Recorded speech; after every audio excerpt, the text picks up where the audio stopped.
The other part I got wrong was um, overestimating Republicans, and by that I just simply mean I did not expect them to hold out this long and to indulge Trump in his election fraud fantasies to this extent. Now, the question is, so there's a couple things. I mean, one, if the election had actually been a landslide, which I think for It was, according to like, Trump.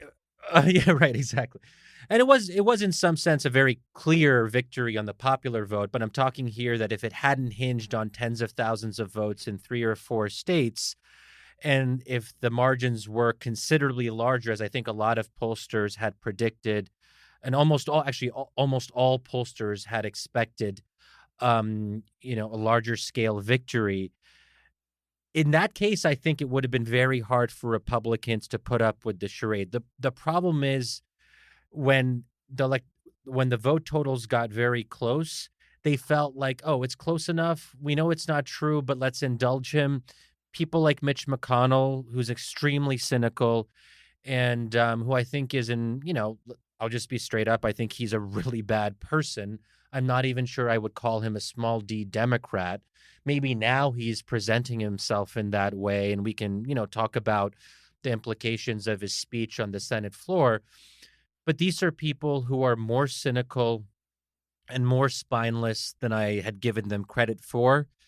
And that was an incorrect assessment on my part. Where I will, though, disagree with some of what you said earlier is I'm still I still think that what we saw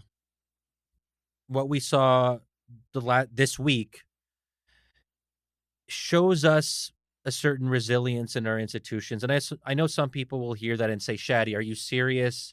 You're going along with this whole American institutions are resilient. But the fact that this is the most severe test we've faced in modern times as a country. And you might recall last time I was on, I said that that's how we test the mettle of a system. That's how we test the mettle of a people, of a society, when we're threatened with something unusually frightening, with exogenous shocks. And, in some ways, Trump is himself an exogenous shock who has been put upon us. And, one wishes it had never been this way.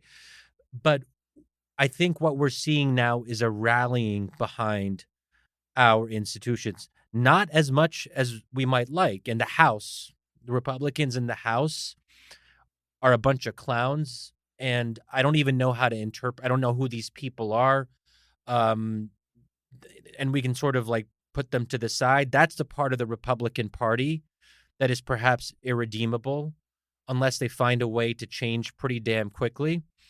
But when it comes to the heart of our democracy, um, and I think what we saw on the Senate floor. So let's take the vote on Pennsylvania, where I think it was 7 senators objected.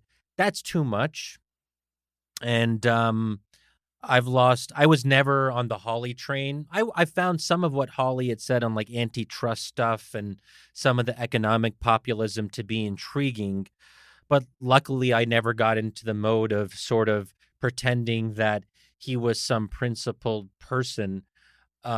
What he did, what he has shown himself to be as of late, I think it speaks for itself. But that seven people objected.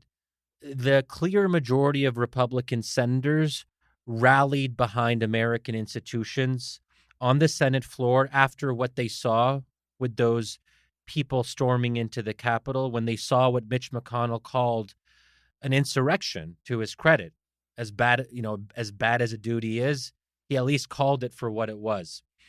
And that tells me that there are still elements in the Republican Party that when push comes to shove, when Trump goes to the very limit, they will for a moment put aside their cynicism and their indulgence of the worst aspects of the Republican Party. That gives me some hope. And I hope that we can see those speeches on the Senate floor after the storming of the Capitol as the moment when enough Americans of at least somewhat good faith, who knows what's really in their hearts, said, okay, we have to draw the line somewhere. And even the fact that, again, is it spineless that these people stayed with Trump in the cabinet, various advisors who were talking about resigning?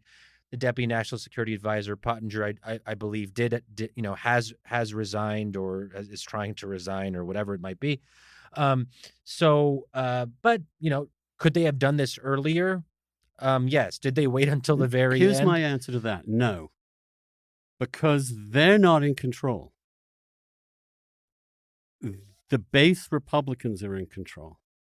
The voters are in control, as democracy demands that they do be in control. The notion that, the old Burkean notion that they really are representatives and could go against the will of their base is long since been destroyed, except for a few people like Justin Amash, who deserves a huge credit for taking a stand when it was bleeding obvious.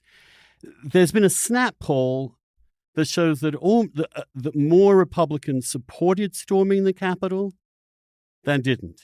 Yeah. Okay, so we have support for this. And again, you keep talking about this as if it's over.